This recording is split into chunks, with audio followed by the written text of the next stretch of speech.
Bring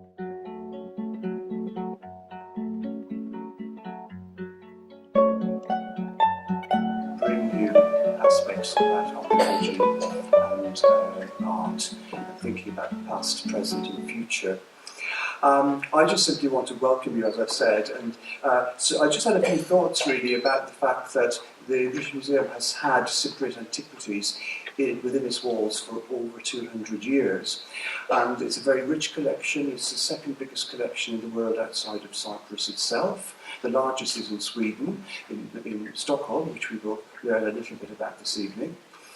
The history of the collection is rich and complex, and it reflects the complex relationship between Britain and Cyprus over 200 years, sometimes the difficult relationship. And I think it's very appropriate. The past with the present, and the way these two shape our future. Because I echo Thomas' words that archaeology is not static. It's not something that belongs to the past and it ends. It's an integral part of our identity, of any people's identity that enjoy this kind of long history and prehistory, such as Cyprus. And we need to learn from it and also think critically about it, because it still shapes our identity in a very multidimensional relationship, I would say, that I'm sure elements of it will come up in the discussion, that in the presentations, and then in the discussion that will follow. So this aspect of the combination between the diachronic elements of our culture and the synchronic present is the second time that it's being examined in collaboration with the British Museum, and thanks to Thomas for providing this wonderful venue, which has its own symbolic and semiotic dimension in our history. To the independence of Cyprus through this event. And it's not going to be a political speech, but we have had vicissitudes, troubles, but at the same time we are very, very confident about the future. But I would like to share with you something that happened today in Geneva, and which is the best tribute I think that Cyprus could do for itself, the best tribute that Cyprus could do for cultural heritage, the destruction of cultural heritage, and there is an artist talk. I will instead read extracts from 3 letters. I do like writing letters a lot, which I often send to friends.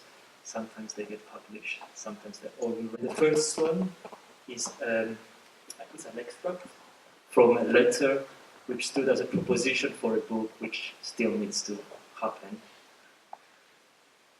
The Coronation of King Gustav III of Sweden by Carl Pillow is on display in one of the central halls of the Swedish National Common to all. A chest originating from the early 20th century is deconstructed and turned upside down like a piece of cloth. The way it was constructed without the use of knives makes it possible to change its use.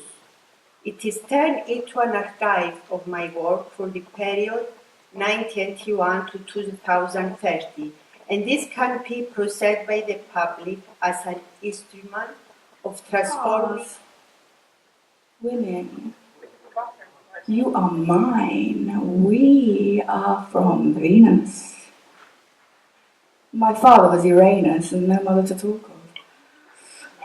A complicated beginning told by many liars. Field 12 is where, is nowhere. Here is the place it did and did not begin, where it does and does not begin.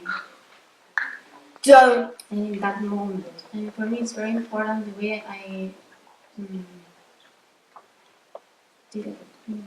how I create these spaces is very intuitive. So I was thinking in relation to the discussion today about archaeology and how the question, how does the work relate to archaeology? And I would maybe say that in my mind I propose a kind of horizontal archaeology, which in a sense it's something that, let's say, the object relates as much to what is under it as much as what is around and above it. So things start to expand and become more complex the more you start to... Syncretism is the thing, and it's when art and archaeology make love. It's just like a big multiple orgasm. Thank you. Thank you, Anna. But yeah, fine. Last, and then we can have a drink. Don't worry. The point is how a larger collection of items on the ground or